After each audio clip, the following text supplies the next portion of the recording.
Viajantes bem-vividas.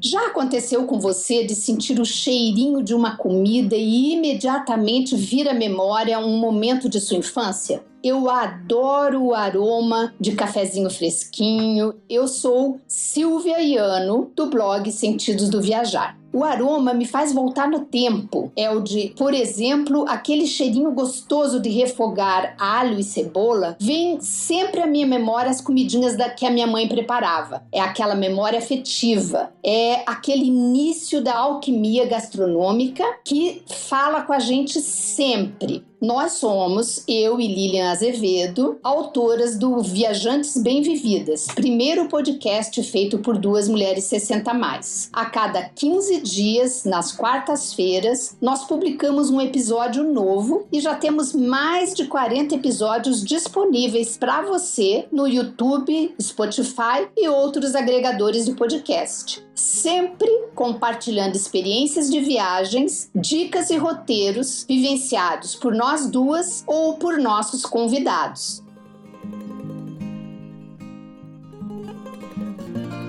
Aproveita sempre o teu tempo quando você dirige, faz academia, caminha, vai ao salão de beleza, ouvindo as nossas histórias lindas de vida de viajantes que trazemos aqui. Você vai se distrair e se inspirar com tantas experiências diferentes de vida. E se você gostar, e nós acreditamos que vai, curta, comente e compartilhe com suas amigas e amigos. Assim, a gente vai crescendo e alcançando cada vez mais pessoas.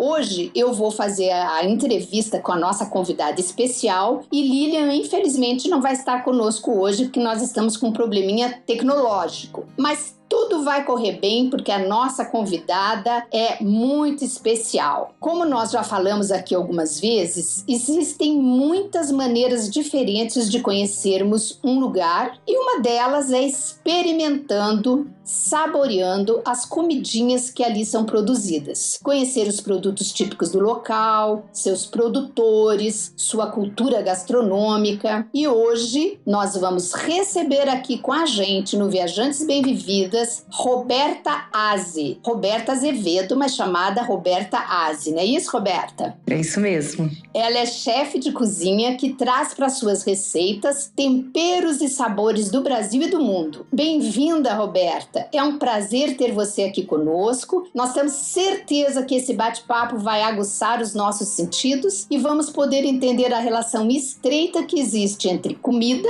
e viagem. Essa é a nossa primeira abordagem nessa questão de viajar e relacionada à gastronomia diretamente. Mas primeiro de tudo, se apresente para as nossas ouvintes e conta um pouquinho para a gente quem é você na viagem pela vida. Oi, Silvia, é um prazer estar aqui com vocês, obrigada pelo convite. Eu sou Roberta Azevedo, eu sou nutricionista e sou chefe de cozinha. Eu trabalho e pesquisadora também, né, sobre cultura alimentar, alimentação, e trabalho com gastronomia já tem uns 8 anos e há 2 anos me formei em nutrição, porque eu entendi que a gastronomia ela não funcionava sem eu entender sobre as propriedades do alimento. E aí eu tive a oportunidade de abrir um negócio que se chama, foi meu restaurante, hoje eu já não tenho mais, mas não tenho como restaurante, mas se mantém o projeto, que se chama Comedoria Sazonal, porque eu trabalhando com gastronomia, sendo nutricionista, eu entendi que eu precisava ir um pouco além e conhecer sobre origem. Então hoje meu trabalho ele é pautado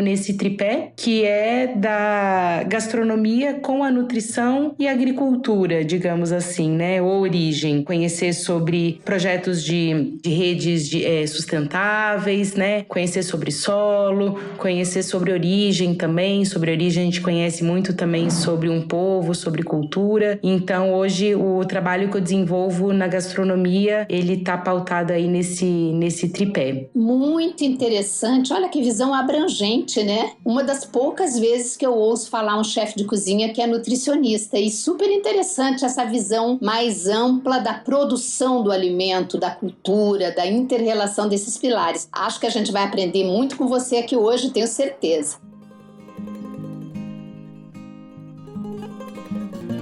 Mas antes da gente matar a curiosidade de como surgiu esse seu interesse pelo cozinhar e esses 3 pilares interligados, conta pra gente um pouquinho sobre a sua história de viajante. Como e quando viajar entrou na sua vida? Como eram suas viagens? Você viajava com família, com familiares? Conta como que a viagem aconteceu pra você e quais os lugares que você viajava naquela época quando tudo começou. Então, as viagens começaram muito cedo na minha vida. Eu tive a oportunidade de, aos 6 anos, fazer a minha primeira viagem internacional e ela foi uma viagem que eu fiz sozinha. Eu sempre viajei muito sozinha. 6 anos? 6 anos. Minha primeira, eu me lembro, na Transbrasil, Uau. menor desacompanhada. Eu carregava aquela pranchetinha no pescoço. Eu tenho um tio que é do Itamaraty. Então, eu comecei a viajar. Claro, antes eu já tinha feito viagens aqui dentro do país com minha família, mas o que marcou mesmo a minha vida e o meu gosto por viagem foram essas viagens que eu comecei a fazer para ir para casa dos meus tios. Então, a minha mãe me mandava todas as férias, ou eu ia passar o verão na casa deles e fazia summer camp, uma espécie de colônia de férias, e foi muito bom também, porque eu não tinha nem idade para entrar em curso de línguas, e aí eu já tinha que começar, né, assim, a me comunicar com essas outras crianças, e era muito interessante, porque minha tia me dava um caderninho, e eu não... Criança se vira, né? Criança brinca, criança basta uma bola, água e outra criança para dar tudo certo. Exatamente, descobrem a sua linguagem, né? Exato, mas aí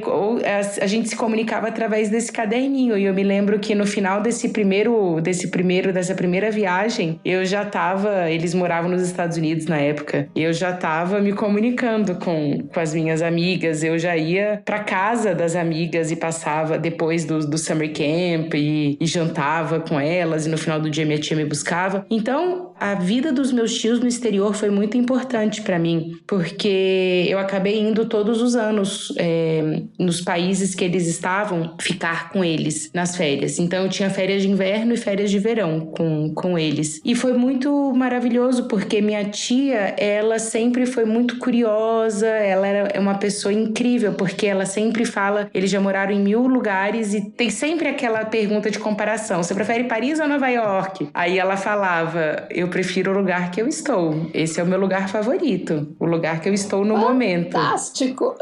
Então ela desbravava tudo, e a gente tem um estilo muito parecido de vida, de comida, de programa. Então a gente, assim, éramos excelentes companheiras. Então foi através dela que eu aprendi sobre arte, que eu aprendi sobre diferentes sabores, porque a primeira vez que eu comi uma comida tailandesa, eu tinha 6 anos. Então, assim, aos 6 anos, talvez aqui em Brasília não tivesse esse acesso, a não ser que alguém cozinhasse pra mim, mas não tinha um restaurante, uma comida tailandesa. Eu lembro que eu comi uma comida do Oriente Médio absolutamente apimentada, então, e tinha um iogurte do lado. E eu não entendi por que tinha aquele iogurte, achei estranho. Iogurte eu comia com granola, iogurte eu comia de manhã. Como que eu vou comer pepino, iogurte e aquela comida apimentada? Depois eu entendi, eu precisava daquele iogurte para poder suportar a pimenta daquela aquela comida, né? Justamente para limpar o paladar e para eu poder continuar tendo essa refeição. E que é algo extremamente cultural e típico dessa cultura, né? Então,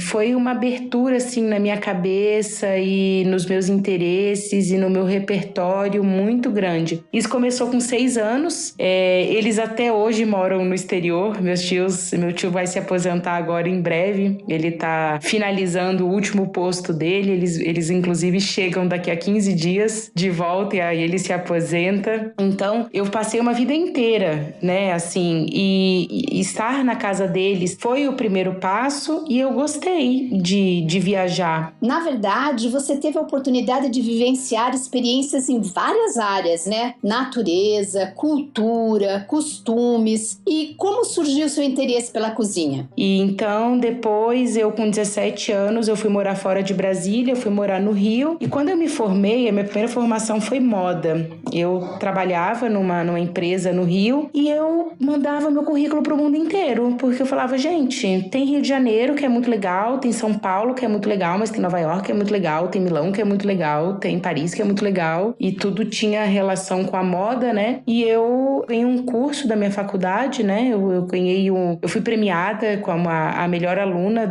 daquele ano, da minha coleção e da minha conclusão de curso, e aí eu fui morar na França, eu fui morar em Lyon. Eu fui fazer uma pós-graduação por causa desse prêmio que eu ganhei. E quando eu morei em Lyon, a minha cabeça abriu muito, porque eu não fiz high school, eu não fiz esses programas que os adolescentes fazem no segundo grau, né? Então, minha primeira experiência de morar fora de Brasília foi no Rio para fazer a faculdade, mas fora do país foi quando eu fui para Lyon. E eu me apaixonei pela França, e foi na França que eu tive que aprender a cozinhar, porque eu morava com outros jovens, eu morava com mais 8 estudantes. Toda quarta-feira a gente se juntava em dupla e a gente tinha que preparar o jantar. E eu fiquei em pânico no começo, porque todos cozinhavam muito bem. E eu com aquelas comidinhas assim, de quem não cozinhava, né? E eu precisei me virar e eu falei, gente, eles têm uma relação tão incrível, eles descem, eles falam com o senhorzinho aqui da vendinha, eles trazem as frutas frescas, eles têm essa questão da origem muito forte, o queijo que é da região, o vinho que é da região. Ninguém trabalha com gastronomia, ninguém é chefe, mas eles têm uma propriedade do que eles falam, e eu ficava deslumbrada com isso, e eu comecei a ser curiosa, eu comecei nos mercadinhos pequenininhos. O francês, ele vai no mercado todo dia, não em mercadões atacadistas, mas são mercearias que tem nos bairros, são muitas mercearias, né? Tem umas que tem uma quantidade maior de queijo, tem outra que tem uma quantidade maior de frios, tem outra que são os açougues, outros só de verdura. E eu tinha as minhas preferidas e eu comecei a conversar com os donos das mercearias e eles me explicavam da onde vinha. E aí eu ficava fascinada, assim, porque era super local, era super da região e aquele, assim, as pessoas compravam o que estava perto, ao alcance, sabe? Não cruzava o país inteiro para chegar, pra gente ter acesso àquela comida. E aí eu falei, bom, eu preciso fazer agora um curso eu preciso aprender a cozinhar, porque eu nunca precisei ir pra cozinha, pelo contrário, minha família é uma família que mulheres sempre trabalharam, né? As mulheres sempre tiveram suas carreiras e profissões. Então, eu fui criada parte da minha vida pelos meus avós maternos, e minha avó era médica,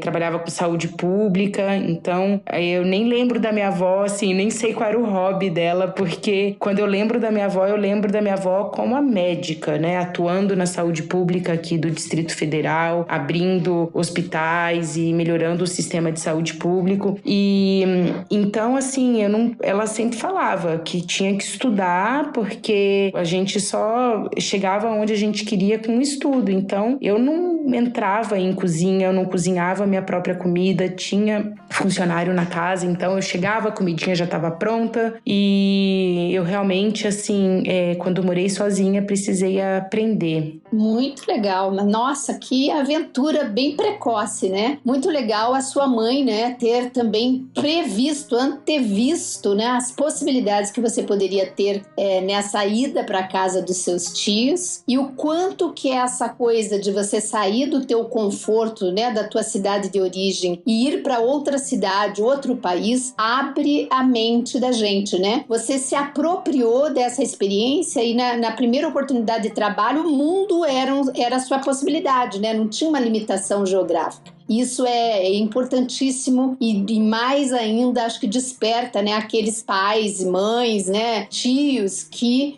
têm responsabilidade sobre crianças pequenas. O quanto que a gente pode influenciar desde cedo a um olhar muito mais abrangente do mundo, né? É muito interessante isso. Que experiência legal, muito precoce, e depois a experiência em morar fora e essa coisa da gastronomia também muito legal.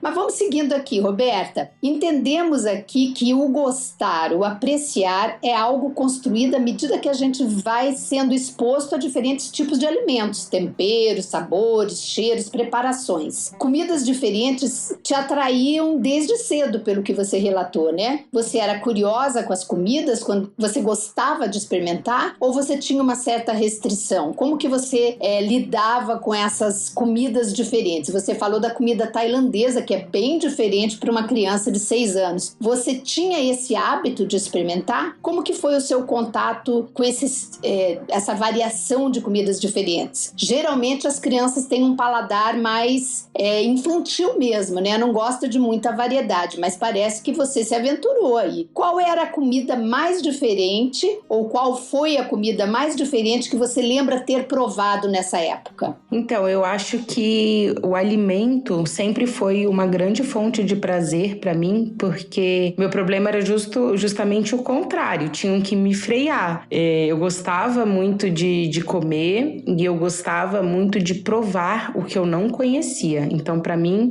quanto mais diferente, ou se eu não conhecia, era aquilo que eu queria comer naquele momento. Eu nunca gostei de repetir muita comida, então, assim, eu tenho as minhas preferências, com certeza, mas como eu não repito muito, é muito raro eu ir num restaurante repetir o mesmo prato. Eu quero provar a maior quantidade que eu puder. Inclusive, quando eu tô com os meus amigos num restaurante, eu não deixo ninguém pedir o mesmo prato. Cada um tem que pedir um diferente pra todo mundo poder comer alguma coisa diferente. Eu sou dessas.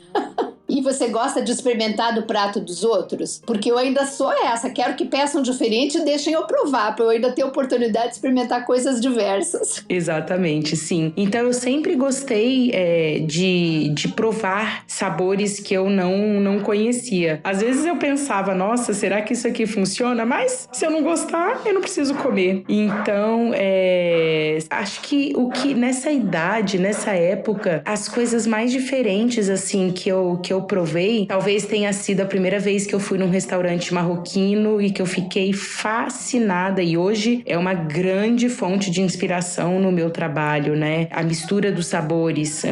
Minha cozinha não é uma cozinha muito óbvia. Eu trago essa riqueza nos sabores, então é o que eu sempre escuto as pessoas falarem das minhas propostas, do que eu preparo, né? A pessoa pode gostar ou não gostar, não tem problema, mas eu escuto uma frase, que é uma explosão de sabores. E aí que eu realmente é o lugar que eu sempre que eu gosto, porque eu gosto quando eu estou num lugar e comendo uma comida que eu sinto essa explosão de sabores no meu paladar. Então a primeira vez que eu fui no restaurante marroquino, eu era muito novinha, eu comi um cuscuz marroquino e eu achei fascinante aquilo. Eu falei, como que tem cordeiro junto com porco e frango no mesmo prato? Não pode, porque eu como cordeiro, eu como frango, eu como porco. Não, claro que pode, né? Como que tem essa quantidade de cor, tem amarelo, tem vermelho, tem defumação, tem picância. Então, eu me lembro até hoje desse restaurante que a gente foi, um restaurante marroquino, e que a gente sentou no chão, a gente tomou um chazinho de hortelã e comeu esse cuscuz, e tinha muito iogurte também, voltando à história do iogurte, né, nos preparos, e muita cor. Então, aquilo, eu como criança, primeiro que eu fiquei fascinada com aquela quantidade de cor de todos aqueles pratos, depois com a quantidade de sabor, né? Eu tentava, e isso é muito interessante, porque o nosso cérebro, ele tenta associar alguma coisa, ele te leva para algum lugar. Então, na hora que você coloca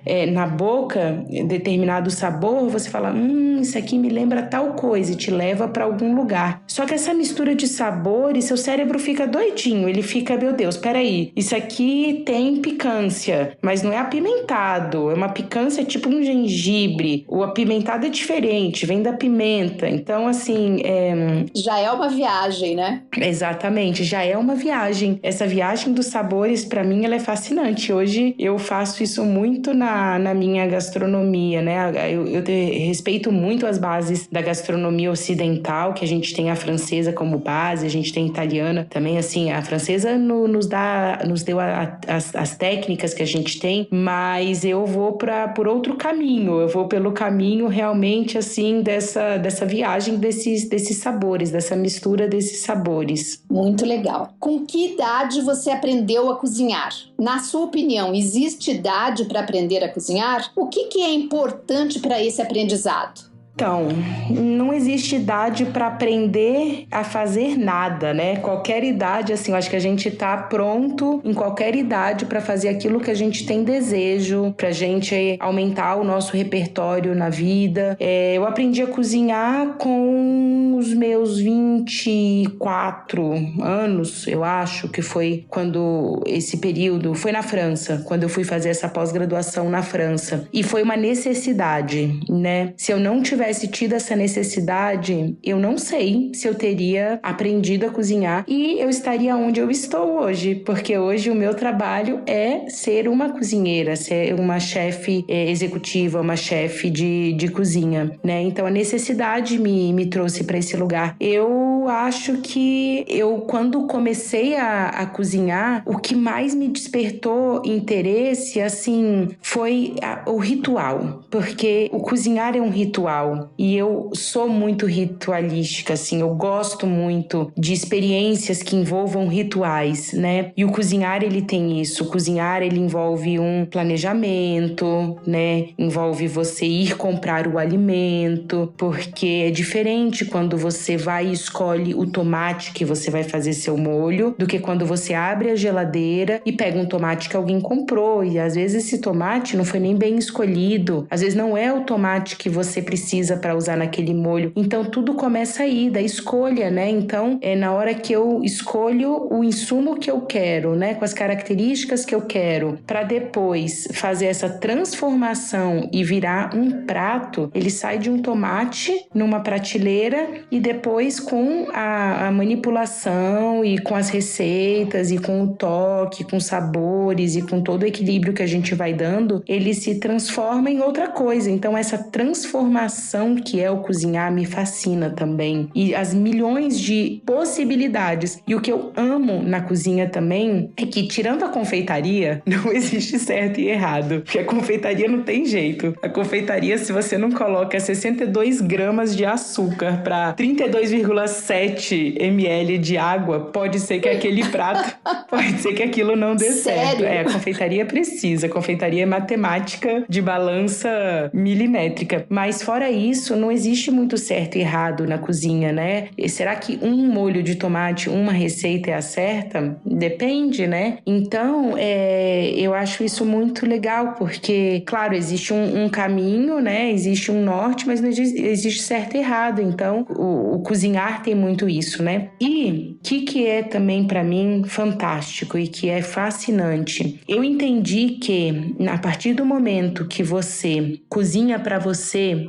que você aprende a cozinhar, isso te traz uma independência absurda. Porque antes, ou eu precisava que alguém cozinhasse para mim, ou eu precisava sair e comprar a comida, ir num restaurante, ir numa mercearia e já comprar alguma coisa pronta, né? E depois que eu aprendi a cozinhar, eu não dependia mais de ninguém. Então, eu queria comer um bife Wellington, que é muito específico. Poxa, eu já sei fazer esse bife Wellington. Claro que eu preciso dedicar um pouco mais de tempo, me organizar para isso, porque existe aí um tempo envolvido no preparo. Mas eu não dependo de ninguém para fazer isso para mim, né? E eu associo muito isso a como aprender uma nova língua. Quando você aprende a cozinhar, é um novo universo que entra na sua vida, né? Um novo conhecimento. E fora que o prazer, assim, de você também ter pessoas perto, né? E acho que o alimentar, essa questão de eu ser nutricionista, de nutrir o corpo, nutrir as pessoas que a gente quer compartilhar, né? É muito especial. Muito interessante ver esse pensamento. Gostei muito dessa fala da independência. Realmente, nunca tinha pensado nisso, mas realmente, né? O saber cozinhar, ele te dá uma independência, ao mesmo tempo que te dá uma nova linguagem, como você falou do idioma, né? Uma nova linguagem do relacionamento, uma nova linguagem, eu diria até do amor, né? Porque realmente é uma linguagem do amor você preparar um prato, seja para você ou seja para dividir, compartilhar com outras pessoas, né? É uma nova forma de se comunicar e uma forma que se comunica com muito carinho, né? Exato. O sabor, ele traz é como se fosse um acariciar a pele, né? Porque eu acho que o sabor e o sabor diferente, essa coisa da efusão das texturas e dos sabores, ele aquece a alma, né? Para mim, assim, é uma coisa que aquece a alma. Ela é muito mais do que simplesmente entrar por o sistema digestivo. Ele envolve toda a parte emocional da gente, o sentimento, a percepção, os sentidos todos, né? É muito bonito, é uma linguagem de comunicação mesmo, muito legal isso.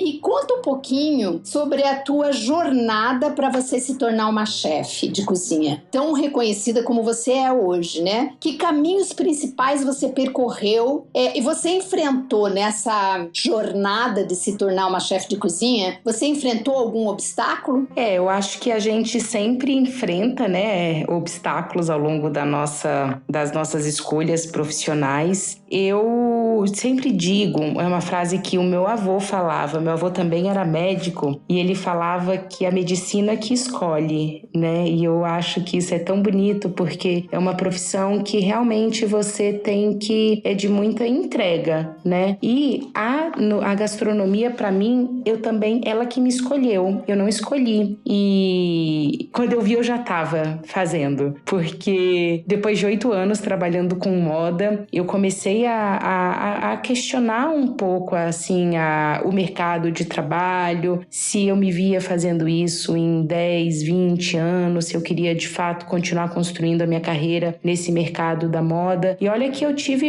experiências incríveis, a moda me levou para lugares maravilhosos. Eu tive experiência de trabalhar em mercado de luxo em Nova York, eu trabalhei também com joalheria em Trancoso, eu tive muitos acessos interessantes, mas a moda me levou em todos esses lugares para eu chegar até a cozinha. Na gastronomia. Que legal. Foi só um transporte, né? Exatamente, porque eu sempre soube que a minha área era uma área de criatividade. Sempre.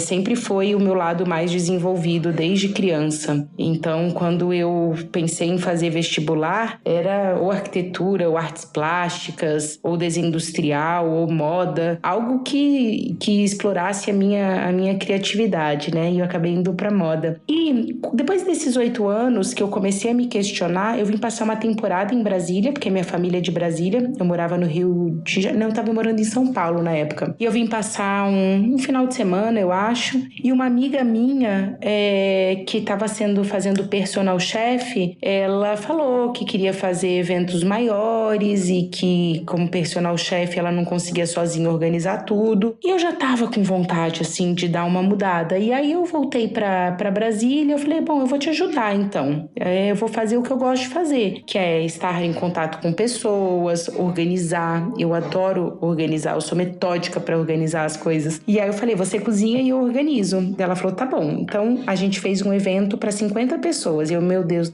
imagina, organizar para 50 pessoas, que pânico. E aí deu certo e ela falou, tem mais uma proposta, um evento para 60, você topa me ajudar? E a gente faz juntas de novo. E foi indo, sabe, Silvia? Em 4 meses a gente abriu a empresa, se chamava na época Lepis Food Lab. A gente viu uma oportunidade no mercado de fazer eventos mais criativos, né? Então tinham já empresas que faziam serviço de buffet, super estabelecidas na cidade, mas a gente queria fazer algo diferente para pequenos grupos, uma comida assim mais criativa. E aí montamos essa empresa. Então, assim, um universo totalmente novo. Nunca na minha vida eu tinha sido empresária. Eu tinha 28 anos, eu não tenho nenhum empresário na família, então nunca tive essa referência também em casa. E a gente foi fazendo as duas, assim, a gente não tinha medo de trabalho. O que vinha, a gente se olhava, a gente falava, vamos, a gente tem uma outra para se apoiar. E essa empresa durou 5 anos. E foi muito legal porque nesses 5 anos, a Vicky, essa minha ex-sócia, ela era a chefe de cozinha e eu cuidava da gestão da empresa, da toda a organização. Eu montava o palco para ela. Então ela entrava para fazer os eventos, já estava tudo montadinho, as bocas elétricas instaladas, a geladeira arrumada para ela, tudo, né? Então assim, ela precisava de que as coisas estivessem, até porque a gente montava cozinhas móveis, né? Nossas cozinhas eram instalações que a gente fazia, porque eram eventos. E quando teve determinado momento que a gente entendeu que os nossos caminhos estavam indo em direções diferentes, né? E a Vicky saiu da empresa e aí eu pensei, bom, eu vou continuar fazendo os eventos. Eu já cozinhava assim, não cozinhava profissionalmente, né? Eu cozinhava em casa, eu fazia os meus testes, eu dava muita ideia pra Vicky, a gente criava os cardápios juntas, mas eu não botava a mão na massa. Ela que era a chefe e a gente tinha equipe que trabalhava com a gente. Quando a Vicky saiu, eu falei, bom, evento para 20 pessoas eu faço, eu cozinho para esse número de pessoas, então quando tiver evento pequenininho eu vou assumir a cozinha. E foi aí que eu de fato comecei a me assumir como mais cozinheira, porque eu sempre pesquisei muito, né?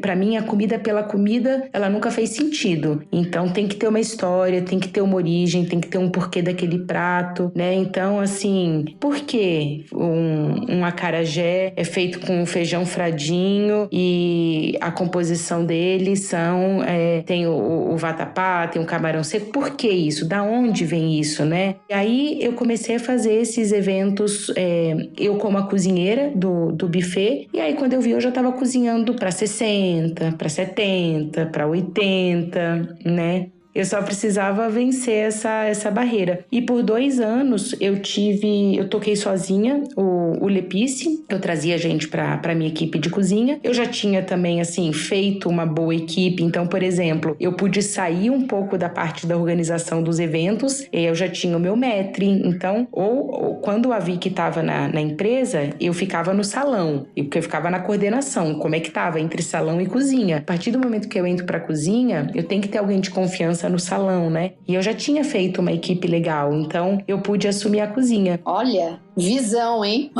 Exato. E aí eu tive a oportunidade, aí o que aconteceu? Veio a pandemia. Quando veio a pandemia, o que aconteceu? Acabou de trabalho pra mim, né? Porque eu fazia eventos, eu fiquei sem trabalho. E aí eu tive que entregar o apartamento que eu morava, eu alugava um apartamento, não dava pra eu continuar lá muito tempo. Me mudei pra casa da minha mãe e eu falei, bom, eu não tenho trabalho agora, o que eu vou fazer, né? De que forma eu vou me reinventar? Ninguém sabia o que ia acontecer. Surgiu uma oportunidade de um lugar que estava abrindo aqui na cidade, ali na W2 Sul. Eram pequenos espaços e que ia ser um complexozinho de restaurantes, de lojinhas, espaço cultural. E aí eu pensei, olha, eu domino já toda essa parte de gastronomia, né? Eu já venho desenvolvendo isso há bastante tempo, eu já estou nesse mercado. Eu sou uma nutricionista, porque eu fui estudar nutrição para entender melhor sobre sobre os alimentos e como melhorar a minha gastronomia, porque eu sempre gostei de me alimentar bem. Eu sempre tive uma alimentação mais saudável, mas não é saudável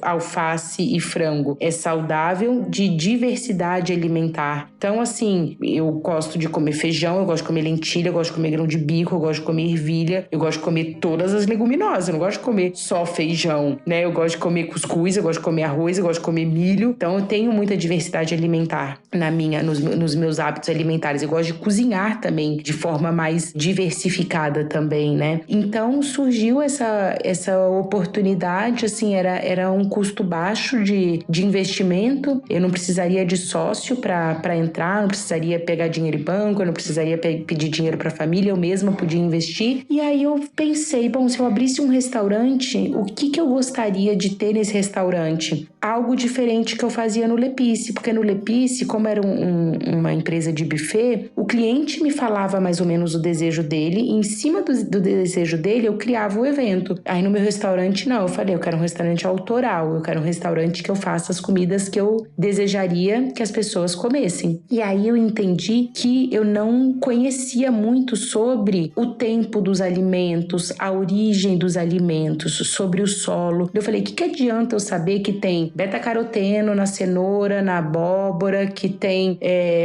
ácidos fenólicos em outros alimentos e quais eles são, se eu não conheço sobre solo, se eu não conheço sobre tempo, né? Será que eu vou usar a cenoura de janeiro a dezembro? Claro que eu vou encontrar ela de janeiro a dezembro, mas qual que é o período mais potente dessa cenoura? Porque como nutricionista eu sei que na estação dela, ela tá mais potente nutricionalmente e é lá que a gente deve consumir mais. Ela vai estar mais barata, ela vai estar com potência nutricional, ela vai estar mais saborosa, porque ela tá com tudo mais adequado para ela, né? Então, comer abacate o ano inteiro não existe, porque o abacate não dá o ano inteiro, né? A gente encontra, porque os sistemas agrícolas e alimentares, eles fazem a produção que te permitem isso. Mas a potência desses alimentos, ela tá na estação, na época deles. Foi aí que eu pensei, eu preciso estudar mais sobre isso. E aí surgiu a ideia do meu restaurante, que era a Comedoria Sazonal, que era um restaurante que eu trabalhava a sazonalidade, né? A base dele eram comidas de rua, eu gosto muito de comidas populares, então toda vez que eu viajo, o primeiro lugar que eu vou é numa feira, é num mercado local, ver quais são as frutas que aqueles povos têm, tomar o suco, comer o pastel e o caldo de cana daquele país, cada um tem o seu, né? E aí então eu trabalhava essas comidas de rua, né? Comidas mais populares, mas com a minha interpretação e a sazonalidade. Então os meus pratos eles não mudavam, mas o que acompanhava os meus pratos ele mudava de acordo com a época, né? E Brasília, a gente não tem 4 estações. E isso quem me ensinou, eu aprendi esse que eu chamo que são os meus mestres, que são os agricultores, os meus fornecedores, né? Eu não aprendi isso na sala de aula. Eu aprendi com eles me falando, Brasília tem 2 estações, a gente tem a estação da seca e da chuva. Na seca a gente vai ter isso, na época molhada a gente vai ter isso. Então, assim, era muito legal, porque eu sempre em contato com eles, eu falava, o que tá essa semana, o que é o mais fresco? O que deu mais na sua colheita da semana? Ah, eu tive isso, isso e isso. Eu falava, então tá bom, pra essa semana me manda esse, que daí eu vou substituir aqui no prato, eu vou trabalhar isso, né? Então, tinha muita gente que ia na comedoria e falava, ué, mas eu comi o curry verde de vocês na semana passada e não tinha quiabo, eu não gosto de quiabo. Eu falava, então, não tinha quiabo porque naquela semana a batata doce roxa foi plantada e colhida com mais abundância, então a gente colocou. Essa semana veio o quiabo e eu gosto disso porque é uma forma também da gente comunicar isso pro consumidor, né? Que é esse alerta também, as pessoas estarem sensíveis a isso, né? Que a gente tem o tempo das coisas, né? Que a gente tem essa riqueza nutricional quando elas estão no tempo delas, né? E pra gente não forçar também quando elas não estão no tempo delas. Eu achei isso super interessante, porque eu mesma nunca tinha ouvido falar sobre esse potencial do alimento. Eu até sei que antigamente tinham épocas definidas para as coisas, né? Para a produção agrícola. E hoje a gente vê morango o ano inteiro, você vê abacate o ano inteiro e tal. Você não entende, a gente que fica aqui de fora não entende bem como isso acontece. acontece. Mas nunca eu tinha me dado conta que pode até ser produzida, mas que o potencial dela nutricional, sabor, etc., não será o mesmo Exato. fora da época. Isso eu acho que é um ótimo aprendizado, muito interessante. E eu queria te perguntar, quando você conta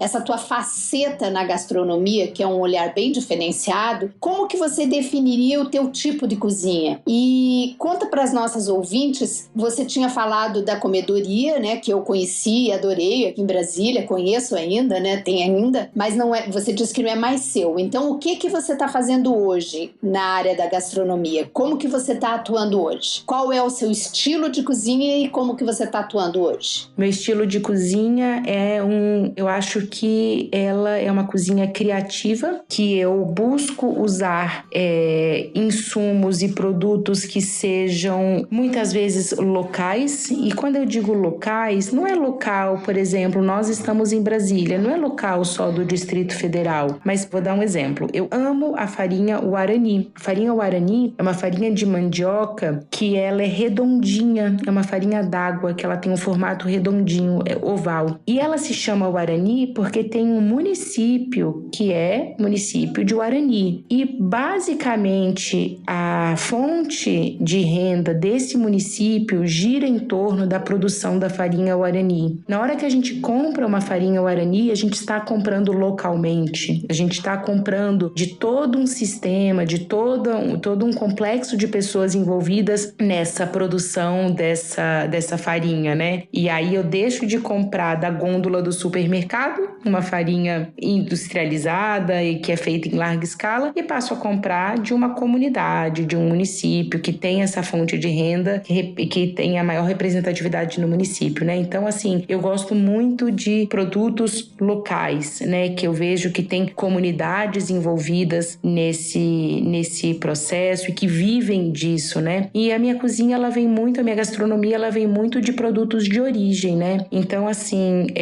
eu apoio um projeto que é lá do Amazonas, que é lá do Médio Juruá, que é o pirarucu de manejo selvagem. Então, eu considero uma comida mais criativa, misturada também. Eu não me prendo, assim, a nossa comida. Eu acho que é uma comida com sabores do mundo. E isso que me fascina, porque eu, com a minha experiência desde os 6 anos, tendo tido uma criação internacional, oportunidades de ter ido a países diferentes e não só ter ido aos países, mas enquanto eu estava nesses países, ter tido contato com pessoas de outras culturas, né? E então, assim, eu tive essa experiência internacional que me trouxe essa paixão por diversidade, né? Então, eu não me prendo só à gastronomia brasileira, eu gosto muito de trazer esse repertório internacional e fazendo as adequações com o que nós temos aqui no local, né? Eu nunca vou conseguir reproduzir um prato peruano tal qual estando em Brasília, mas eu trago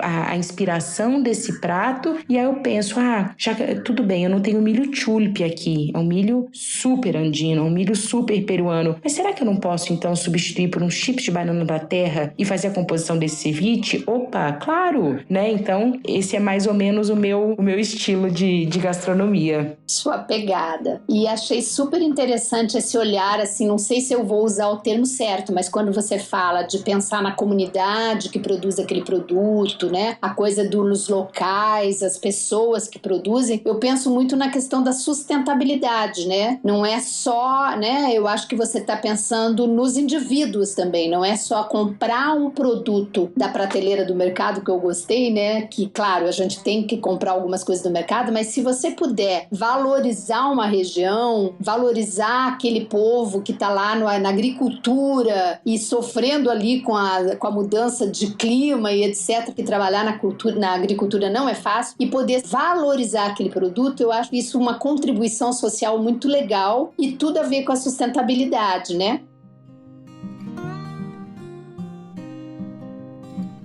Mas eu queria conversar um pouquinho, ainda explorando, assim, como que você vê a questão de viagem e cozinha. Você faz turismo gastronômico, né? Porque eu vi já algumas coisas aí nas suas publicações. Então, Roberta, eu soube que você participou de uma expedição à Amazônia. Conta um pouquinho pra gente o objetivo dessa viagem e o que você viu e descobriu por lá. Parece que tem muito a ver com essa questão das comunidades locais. Conta aí pra gente. Então, essa expedição, ela foi uma grande oportunidade que aconteceu em setembro do ano passado. Teve um festival em Brasília, em 2021, se eu não me engano, promovido pelo Gosto da Amazônia. O Gosto da Amazônia é um projeto que ele trabalha o pirarucu de manejo sustentável. E o que significa isso? Lá na região do Médio Juruá, no Amazonas, bem lá em cima, tem comunidades que fazem a pesca do pirarucu selvagem, ou seja, esse pirarucu não é de cativeiro, existe uma série de protocolos envolvidos nessa pesca, né? Existem essas comunidades inteiras vivem da pesca e da comercialização desse pirarucu. E aí o Gosto da Amazônia, ele tá passeando pelo Brasil e promovendo esse festival. Então ele convida alguns restaurantes a criar um prato e durante X tempo, né, esse prato é vendido no restaurante. Aconteceu que quando teve o festival em Brasília, a comedoria foi convidada a participar, na hora eu fiquei enlouquecida com o projeto, porque tem tudo a ver com o que eu falo, tem tudo a ver com o que eu acredito, e chegar um fornecedor, chegar um projeto desse, bater na minha porta e oferecer isso, eu falei, nossa, eu quero... Um presentão, né? Eu quero outros fazendo isso também. Então era só um mês para ficar com o prato no cardápio, né? E eu não tirei o prato do cardápio. O meu prato, o pirarucu, se manteve, porque foi muito bom, comercialmente foi muito bom de venda. Eu fiquei surpresa, as pessoas iam atrás do pirarucu. E olha que eu desenvolvi um prato com a barriga de pirarucu. Tinham 2 cortes, a barriga e o lombo. O lombo é mais valorizado, é mais usado, né? E eu acabei escolhendo a barriga justamente por ser um corte mais diferente. Eu queria apresentar para as pessoas a barriga do pirarucu, que é um corte, é uma parte assim que eu tenho uma verdadeira paixão pelas características dela, pelo sabor, e foi muito bom de venda e tem tudo a ver com o que eu acredito. Então, como que eu ia, né, assim, deixar de ter esse parceiro no meu restaurante? E, por fim, assim, esse projeto, ele ia premiar o restaurante que mais vendesse o prato. E o restaurante que mais vendesse ia ganhar a expedição e ter a oportunidade de ir conhecer uma comunidade que faz o manejo do pirarucu. Agora, para e pensa. Aqui em Brasília foram 60 restaurantes que participaram. O restaurante que ganhou, o que eu comprei por mês, esse restaurante comprava por semana. Então, assim, eu fiquei longe de ser a que mais vendeu. O meu restaurante era muito pequenininho. O meu restaurante tinha 12 metros quadrados, era um pouco maior que um quiosque. Só que eu me tornei, por identificação com o projeto, uma embaixadora do projeto sem querer. Naturalmente. Uhum. Então acontece que eu fiquei chateada, que eu falei, não é possível. Eu tava desejando demais ter a oportunidade de conhecer a comunidade, né? Porque se para mim já fazia sentido fazer a comercialização e apoiar esse projeto, conhecer, ver como eles se organizavam, como eles faziam todo o sistema da pesca, realmente, assim, era o que me faltava. E aí eu brincava, assim, com os organizadores do projeto, eles não ficam em Brasília, né? E às vezes a gente se falava por mensagem, eu falava, gente, isso é injusto, eu tenho que ir para essa viagem. Por fim, aconteceu algo muito legal, porque 3 restaurantes em Brasília na época mantiveram pirarucu no cardápio. E eles, gentilmente, os organizadores, eles premiaram os 3 restaurantes que não importa se venderam muito ou não. Eles premiaram os de Brasília. E eu fui um deles. E foi realmente, assim, foi muito impactante, foi muito transformadora a viagem, porque eu sou uma apaixonada pela Amazônia, eu eu amo estar na floresta. Eu acho que é realmente algo que todo brasileiro tem que ter muito orgulho e ter muita consciência do que a Amazônia representa para o mundo, né? Então, estar na Amazônia, para mim, é sempre muito especial. E estar na Amazônia da forma como eu estive foi mais especial ainda, porque a gente teve a oportunidade. Primeiro que foi uma viagem, assim, eu nunca imaginei que eu fosse chegar nesse lugar. A gente saiu de Brasília, eram várias pessoas na viagem, eram chefes de cozinha de vários lugares do Brasil, os patrocinadores do projeto, o pessoal do ICMBio, do IBAMA, jornalistas, então cada um saiu da sua cidade, a gente se encontrou em Manaus. De Manaus a gente pegou um avião e por 1h30, um avião pequenininho, a gente sobrevoou floresta, e daí já dá para ter a noção da imensidão que é a Amazônia, né? Porque da hora que a gente decolou até pousar em Carauari, 1h30 sobre a floresta. E aí depois a gente pegou um barco, desses barcos que navegam, né, nos rios da Amazônia. Navegamos por 2 dias e meio, atracamos e aí pegamos voadeiras, porque a gente precisava entrar naqueles riozinhos nos menores, né? Mais 2h30 até chegar na comunidade. E foi, assim, uma aventura e uma experiência incrível, porque é uma comunidade que está super afastada. Eles, para chegarem em Manaus de barco, eles levam 8 dias. A organização deles, né, como sociedade, como comunidade mesmo. Eu acho que, assim, a gente tem ouvido falar muito hoje do compartilhar, né? Espaços compartilhados, trabalhos compartilhados, projetos compartilhados, mas eu realmente, assim, vi nessa comunidade um senso de compartilhamento e de noção de construção coletiva muito difícil de ver, um nível muito elevado. E pessoas que não têm, assim, o acesso, talvez, que a gente tenha de informações, de oportunidades e de várias coisas, né? Mas, assim, extremamente inteligentes, extremamente, assim, sabendo aonde eles querem chegar. E aonde eles querem chegar a gente quer proteger a nossa floresta. Essa floresta é a nossa mãe. A gente é dessa terra, a gente é desse lugar. E se eles não tivessem mudado o comportamento deles, porque antes eles faziam a pesca ilegal, né, do pirarucu, porque eles não tinham ainda desenvolvido esse senso e essa clareza e essa consciência ambiental e social. E há 15 anos eles estão envolvidos com essa... Eles mudaram totalmente, né? Hoje eles não têm intermediários na pesca do pirarucu. Então, assim, hoje, inclusive, o líder da comunidade, ele falou, né? A gente antes era pobre. Hoje a gente não é pobre. Hoje a gente não é miserável. A gente é simples. Ninguém aqui vai ficar rico, né? Com essa atividade. Mas a nossa riqueza é outra, né? Olha a floresta hoje que a gente tem, a manutenção que a gente está fazendo da floresta, né? Então, essa consciência deles, assim,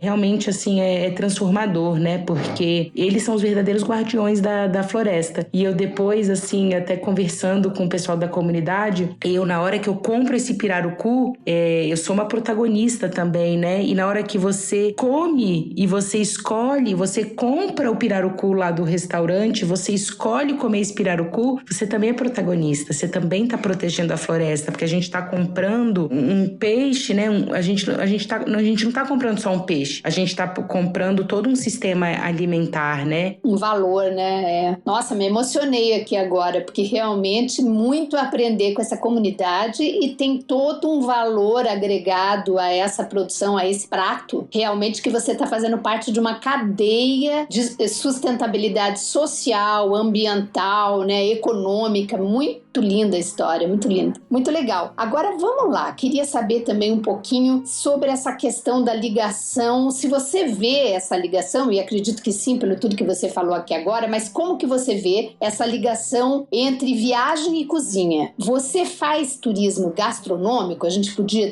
dizer isso? Você viaja para conhecer novos alimentos ou tipos de preparação? E qual foi a sua última viagem e como foi? Ela teve a ver com gastronomia? Se você puder dar uma síntese pra gente? Sim, a gente pode dizer que é uma mistura dos dois, né? Muitas vezes eu planejo uma viagem porque eu quero fazer uma pesquisa específica, ou quando eu estou numa viagem que o ponto de partida não foi nada de alimentação, não tem jeito. Tem muita alimentação envolvida nessas viagens, né? Até porque eu começo a conhecer a cultura local através da comida. É a forma que eu acho que é mais nítida da gente conhecer a cultura e os hábitos de um povo. Minha última viagem, eu fiz viagens legais esse ano já. Eu sou muito apaixonada pela América Latina. Eu fiz uma viagem incrível pro interior do Goiás e foi demais essa viagem. Eu tive um resgate aí muito forte de uma comida de infância, de saudade do meu avô, que eu fui criada nessa fazenda. Então, assim, a gente fazia o queijo, a gente fazia a pamonha, a gente ia pro curral pegar o leite de manhã e diz muito sobre os hábitos alimentares aqui nosso do Centro-Oeste, né? Então, assim,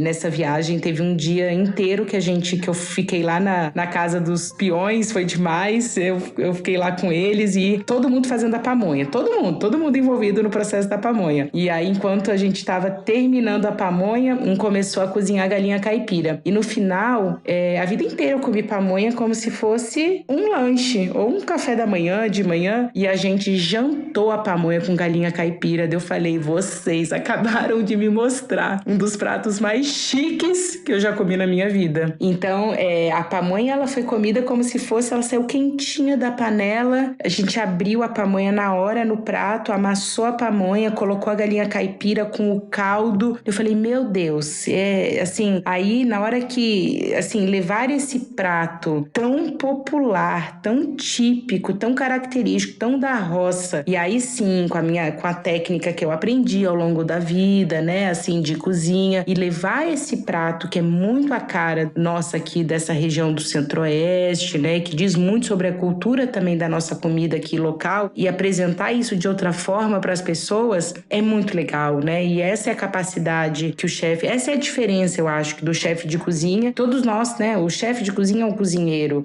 quem tá lá na roça e cozinhou esse prato também é o cozinheiro. A diferença é que a gente consegue, né, assim, chefe de cozinha, ele põe um toquezinho de arte naquilo, porque tem muito de arte envolvido, né, no ato de apresentar, de finalizar um prato. Foi uma viagem muito especial e foi uma viagem a 600 quilômetros da minha casa, né, então assim, não foi longe, mas uma viagem deliciosa que eu fiz esse ano e que foi uma viagem para pesquisa de comida mesmo. Foi a Lima, que eu fui no mês retrasado, eu acho, e aí eu criei um roteiro gastronômico, assim, eu fiz a seleção dos bons restaurantes que eu queria visitar e que eu precisava como fonte de pesquisa. Eu fiz uma seleção de restaurantes que eu acho que daqui a pouco estão nessa categoria já bem reconhecidos, então tipo os novos talentos, né? E fiz a seleção dos mercados e das feiras que eu queria ir. Então, assim, quando eu faço uma viagem, eu crio um roteiro gastronômico, é isso. Sempre vai ter um restaurante bacanão, que eu vou um dia pelo menos investir nesse restaurante. Sempre vai ter esses restaurantes que eu acho que são os pupilos, que daqui a pouco é a bola da vez, né? E que são restaurantes que são revelações. E vai ter muito de mercado, feira, isso que para conhecer, assim, da onde nascem as coisas, sabe?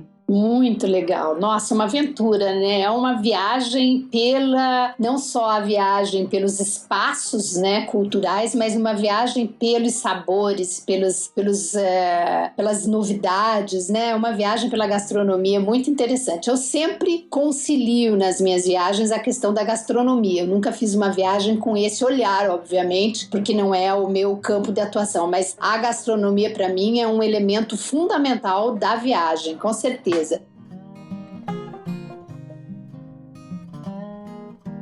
E aí, com essa sua experiência toda, quais lugares do mundo e do Brasil que você considera que a gastronomia ocupa um lugar de destaque? E quais desses lugares você já visitou e conheceu essa gastronomia local? Então, eu aprendi com aquela minha tia do comecinho aqui da nossa conversa, eu incorporei muito esse conceito que quando perguntavam pra ela o que era melhor, se era Paris ou Nova York, ela falava nem Paris nem Nova York, o lugar que eu estou. Eu tenho muito isso do que eu tô vivendo em relação à minha atual fonte de estudo, de interesse relacionado à gastronomia. gastronomia, né? Então, assim, eu tô vivendo um momento de uns 2 anos pra cá muito apaixonada pela América Latina, porque eu tenho visto que a gente, assim, América Latina, a gente tem muitas semelhanças, né? Muitas semelhanças de solo, muitas semelhanças de cultura. Então, a gente encontra a cocada que a gente come tanto na Bahia. Poxa, essa cocada tá na República Dominicana, essa cocada tá na Venezuela, essa cocada tá na Colômbia, essa cocada tá em vários lugares, talvez com outro nome, talvez com um açúcar diferente, mas é a cocada, né? Então eu tenho estudado muito a América Latina de 2 anos pra cá, e hoje eu destaco, assim, eu fui no comecinho do ano, eu fui pra República Dominicana, eu fiz um tour pelo país. O que me levou pra República Dominicana foi um casamento. Eu falei, bom, eu não vou ficar só 3 dias pro casamento e vou voltar, vou aproveitar, é um país pequenininho, então eu vou fazer um pouco de pesquisa, né, já que eu tô com essa pesquisa da América Latina, e aí eu também vou muito livre, assim, as minhas viagens, elas têm um roteiro, mas não é um roteiro fixo. Então, lá no casamento, eu conheci um dos convidados, né, e conversando, conversa vai, conversa vem, essa pessoa conhece muito bem o Brasil, e eu contando, assim, das minhas experiências, daí ele falou assim, não, você não pode passar 5 dias em Santo Domingo, que era a capital, né, da República Dominicana. Em 2 dias você resolve Santo Domingo. Você tem que ir para essa região, que é uma praia. Essa região, ela tem uma cultura alimentar muito forte, ela tem sabores que não tem em outros lugares da República Dominicana. Vai para esse lugar. E uma amiga minha ia me encontrar, né? Ela não foi para esse casamento, a gente ia se encontrar em Santo Domingo, ia ficar 5 dias em Santo Domingo. Eu escrevi para ela, eu falei, mudança de planos. Você vai chegar no aeroporto,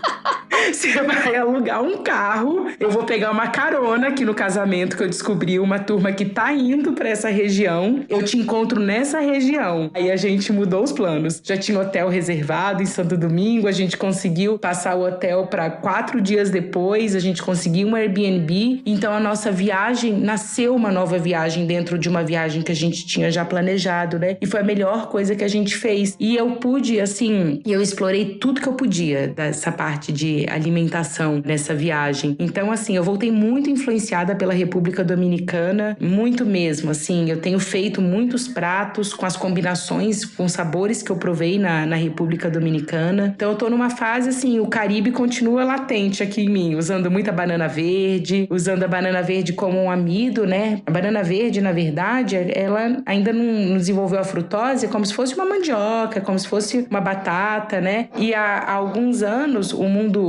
universo fitness começou a falar muito de biomassa de banana, né? Biomassa de banana nada mais é do que banana verde, e que é usada culturalmente há milênios por essas culturas alimentares, né? Então, assim, é cheio de propriedade, é cheio de fibra, né? É excelente para o nosso intestino, é excelente para controlar a glicemia, né? É excelente para questões lipídicas também, né? Então, assim, além de ser muito forte culturalmente como um hábito alimentar desse povo, é excelente para a saúde, pensando na parte nutricional, né? Então eu tenho usado muita coisa, assim, de banana verde. As pessoas aqui no Brasil comem pouco a banana verde, né? Eu tenho feito aí, eu tô com um cliente agora, né? Você me fez a pergunta aqui que eu tava fazendo, né? A comedoria sazonal, o restaurante fechou. Eu fechei ele no comecinho do ano, porque eu sou consultora para outros restaurantes, né? E a consultoria, ela me pede mais flexibilidade de tempo e espaço. Então, eu faço consultoria em Brasília, eu faço consultoria em outros lugares do Brasil também, e o restaurante, ele acabava me deixando mais presa aqui, né? Então, foi uma oportunidade que eu tive de passar o ponto do restaurante e de poder agora estar com essa mais flexibilidade, né? E tá levando a comedoria, né?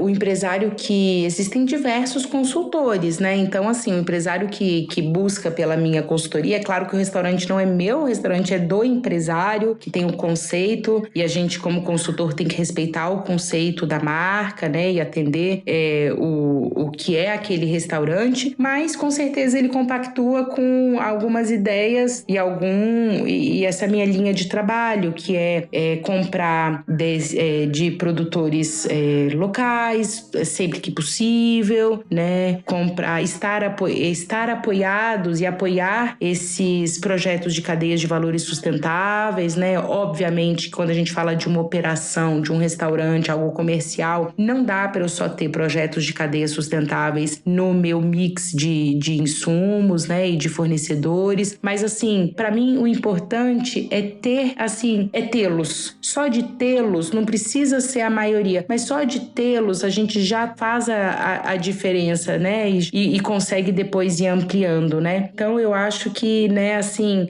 eu já fui para lugares, por exemplo, eu fiz uma viagem uma vez de 45 dias pela Nova Zelândia. Eu fiz as 2 ilhas completas, foi uma road trip. Nova Zelândia, quem vai para Nova Zelândia buscando alguma coisa de alimentação, não é? Você vai buscar na Nova Zelândia esportes radicais, muita natureza, né? Mas como eu tenho esse olhar, né, esse olhar da gastronomia, eu descobri uma Nova Zelândia gastronômica maravilhosa. E eu conheci uma especiaria na Nova Zelândia, um tipo de preparo que se chama dukkha, que é egípcio, mas eu comi na Nova Zelândia. O dukkha entrou pro meu repertório alimentar. Eu uso muito dukkha nas coisas, que é uma espécie de um tempero que faz usando alguma castanha. Então olha que delícia, você tritura uma castanha, que faz tipo uma farofinha dessa castanha e tempera com os temperos que você quiser. Você joga na sopa, você joga no arroz, joga na salada. É delícia demais, então assim... Maravilha, e olha que eu nunca ouvi falar mesmo de gastronomia da Nova Zelândia, novidade. Exato, então, e a Nova Zelândia me inspirou tanto, né, eu trouxe tanta coisa, assim, eu aprendi tanto sobre a fermentação, que eles usam muito, sobre esses sabores, eles têm muitas coisas com uma leve acidez, né, esse amor deles pelo campo, né, é um país rural, né, é um país que tem muito forte essa parte rural, essa parte das ovelhas, né, do natural, e eu amo muito, né, tudo que vem da terra, então só reforçou mais ainda, né, então, não sei, eu acho que os lugares que me encantam mais e que me impactam mais são sempre aqueles lugares que eu acho que é no simples que você encontra essas respostas e essa riqueza, sabe? Sim, legal demais. E aproveitando então isso, dá pra gente 3 dicas de pratos imperdíveis que você considera no Brasil e 3 do mundo. 3 do Brasil e 3 do mundo, que você considera assim imperdível dentro dessa tua vivência, pra gente ir buscar. Sim, claro. Bom, eu sou muito apaixonada pelo norte do Brasil. Acho a gastronomia muito, muito própria, com muita identidade. Então, os peixes de rio me fascinam. Comer junto com o biju, né? Às vezes você não vai comer com arroz esse peixe de rio. Você vai comer um peixe caldoso, né? Mesmo com a temperatura alta, e comer um biju junto. Então, assim, eu acho muito linda a gastronomia que vem dos nossos índios, né? Então, assim, é muito potente, é muito forte. Aí a gente também tem uma gastronomia aí que é muito forte das mulheres, né? Que vem da África e que a gente tem esses sabores fortes também, que a gente tem o nosso vatapá, o nosso caruru, né? Então, é muito especial também. E esse tanto de sabor, né? Que a gente tá falando assim, a gente tá falando de camarão seco junto com amendoim, junto com dendê, é uma mistura que é muito nossa também, né? Muito forte. E eu sou apaixonada pelas merendeiras. Sabe as merendeiras? Aquelas merendeiras bem assim, que eu acho que é mais assim, mais Minas Gerais, né? Desculpa, não, merendeiras não, as quitandeiras. As quitandeiras. Eu sou apaixonada pelas quitandeiras, porque eu acho que também diz muito sobre esse nosso hábito do cafezinho com pãozinho de queijo, com a broa, com o bolo, né? E coisa assim, eu já imagino aquele... É o verdadeiro carinho, né? De intimidade.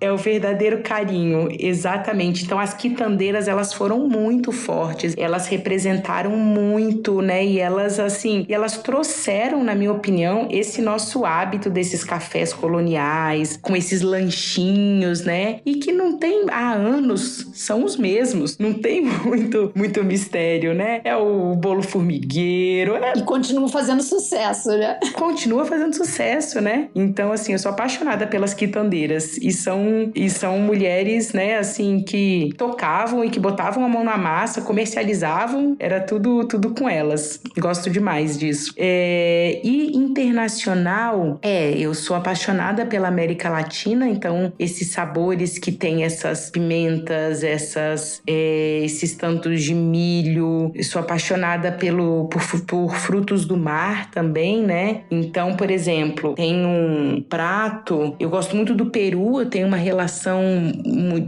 afetiva com o Peru, porque eu fui também, assim, tem uma pessoa que parte da minha criação foi feita indiretamente por uma peruana, que era quem cozinhava na casa, em casa. Então, eu tenho muito, assim, eu lembro que quando eu tinha 15 anos, eu tô com 37, quase 40, então já tem bastante tempo. Eu comia mingau de quinoa. Sério? É sério, ela fazia mingau de quinoa de manhã.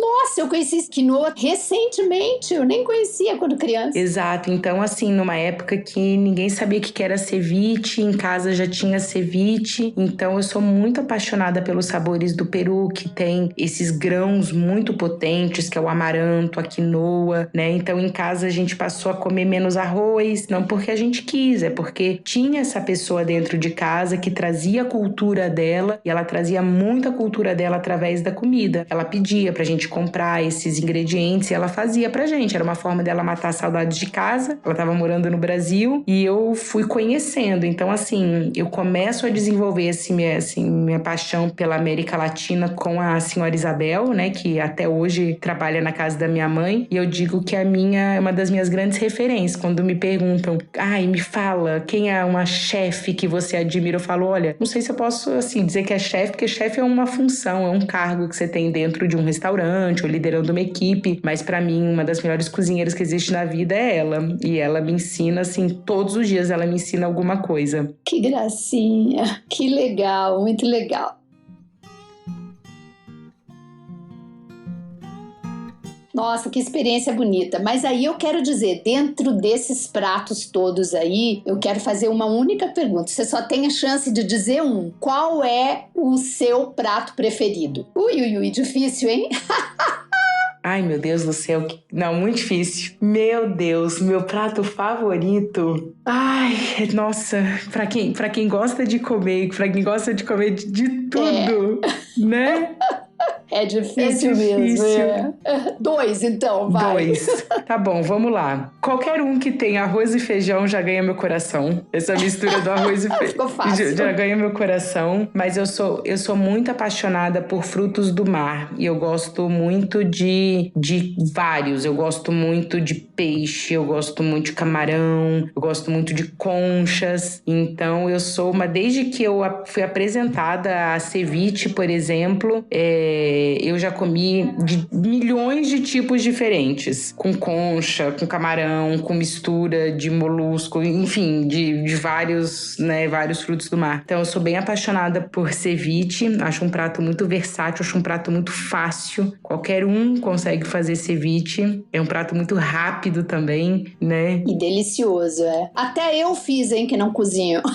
Já fiz ceviche. E eu gosto muito também, sabe alguma coisa que eu gosto muito? Eu gosto muito de café da manhã, sabia? Quem não, né? Eu adoro café da manhã. Amo café da manhã, então essas comidinhas de café da manhã. Fazer ovos de diversos jeitos e panqueca e iogurte. Eu gosto muito de trabalhar a fermentação, então em casa eu tenho o meu kefir e aí às vezes tem semanas que eu bato ele com morango, tem semanas que eu bato com ameixa seca, tem semanas que eu bato com salada de frutas e ele fica um iogurte de frutas. Então aqui em casa, por exemplo, a gente não compra quase nada, a gente faz tudo praticamente, né? É uma casa que tem pessoas que gostam de cozinhar. Meu padrasto também, ele cozinha muito bem, então tem outro estilo de cozinha, mas talvez ceviche. Pra escolher um, eu diria ceviche. Ok, maravilha. E é gostoso mesmo. Me conta agora, pra gente já ir encaminhando pro final. Você já teve algum perrengão, assim, com a gastronomia? No meu trabalho? Ou mesmo numa, sei lá, não necessariamente só no trabalho, mas numa viagem. Sim, assim, já tive um perrengão do tipo daquelas coisas horríveis que a gente enfrenta em viagem, de às vezes, assim, tá num grupo e aí sempre ser um problema o lugar que vai comer, porque um quer comer tal coisa, o outro quer comer outra e eu não quero repetir. Então, assim, eu adoro quando eu consigo ir nos lugares que eu quero ou que eu vou andando e descubro, né?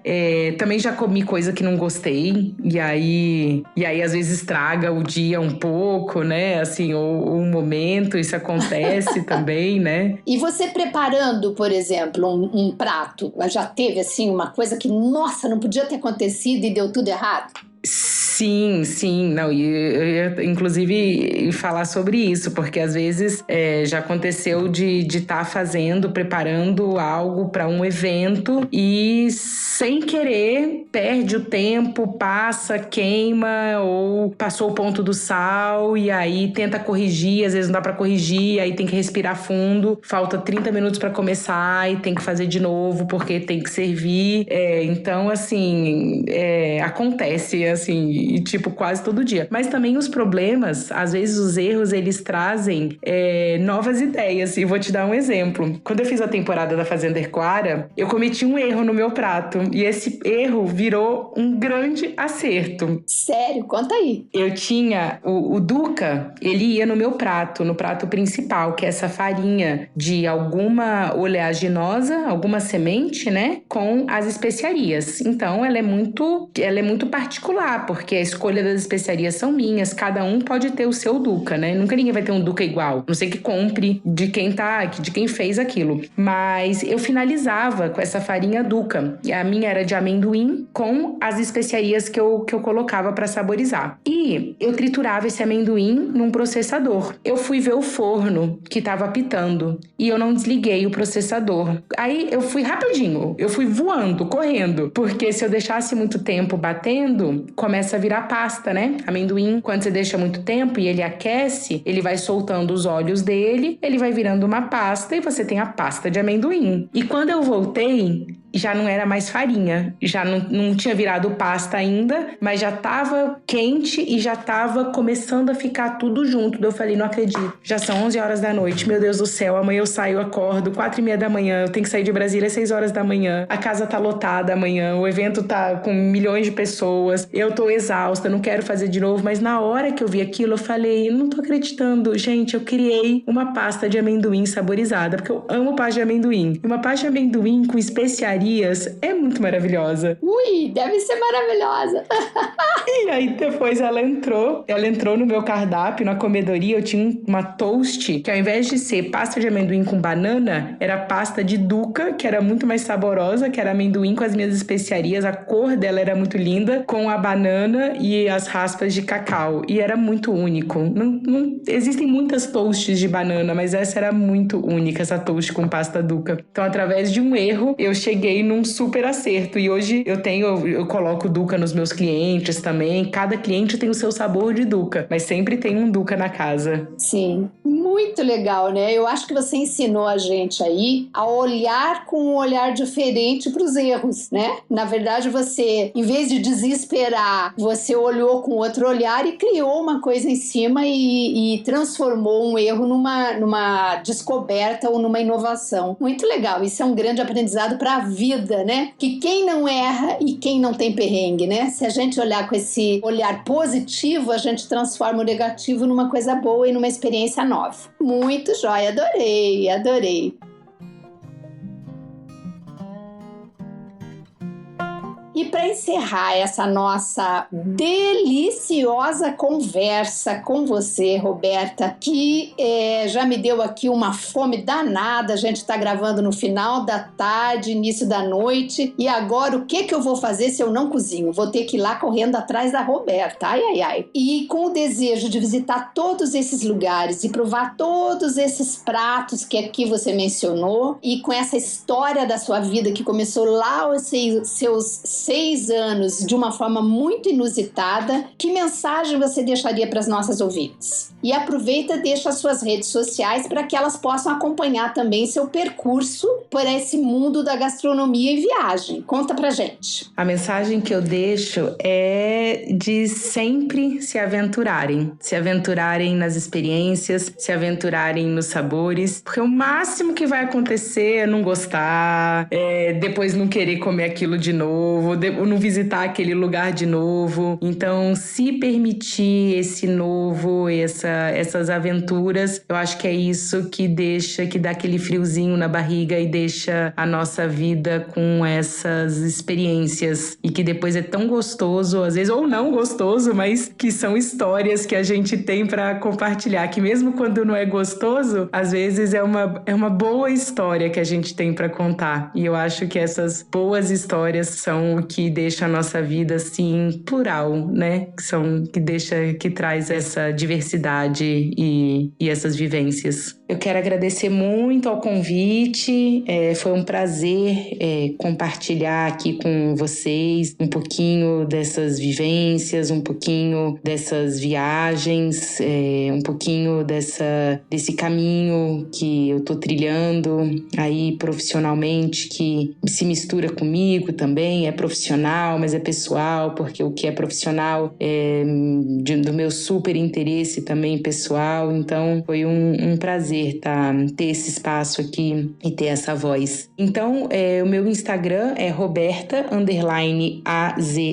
e o meu Instagram profissional é Comedoria Sazonal, e hoje eu atuo como consultora de gastronomia, também com foco em nutrição, para outros estabelecimentos comerciais. Eu faço eventos e eu também dou palestras, aula show. Então, tomara que vocês ouvintes, em algum momento a gente consiga se esbarrar em algum desses espaços. Deixo aqui um beijo grande para todas e muito obrigada. E é tão gostoso descobrir que a gastronomia também nos leva a viajar por mundos diferentes, né? Atrás ou permeando a gastronomia vem povos, vem culturas, vem histórias, vem aprendizados, e não deixa de ser uma baita viagem. Hoje a gente teve o privilégio de conversar com Roberta Aze, chefe de cozinha, e a quem eu quero agradecer muitíssimo, Roberta. Você é hiper simpática, é muito gostoso conversar com você. A experiência foi maravilhosa e eu tenho certeza que todas as seguidoras que ouvirem esse episódio vão se inspirar a inovar, né? A experimentar o diferente. Inclusive a minha parceira Lilian, que não gosta muito de aventurar na gastronomia, mas eu acho que ela vai se inspirar agora com o teu aprendizado. Eu, que já sou fãzona e amo aprovar os pratos locais, estou ainda mais animada, agora mais atenta a novos olhares de detalhes, de povos, de pensar lá nos alimentos produzidos nas localidades mais longínquas, né? Pensar nessa coisa do alimento na sua própria fase de produção. Nossa, foi um acúmulo de aprendizado. Muitíssimo obrigada pela tua participação, pelo seu tempo dado aqui pra gente, e muito sucesso. Eu tenho certeza que todos os empresários que te contratarem nessa consultoria vão ganhar muito na melhoria e na inovação dos seus cardápios. E conta pra gente quais, pra gente ir lá experimentar. Um grande beijo pra você, e a gente vai estar seguindo você nessa carreira linda e nesses sabores diferentes. E a você que nos ouve, você já sabe, daqui 15 dias a gente volta com mais um episódio do Viajantes Bem-Vividas. Enquanto isso, você pode ouvir os vários outros episódios já prontos lá no YouTube e no Spotify. Até lá, um beijão pra você!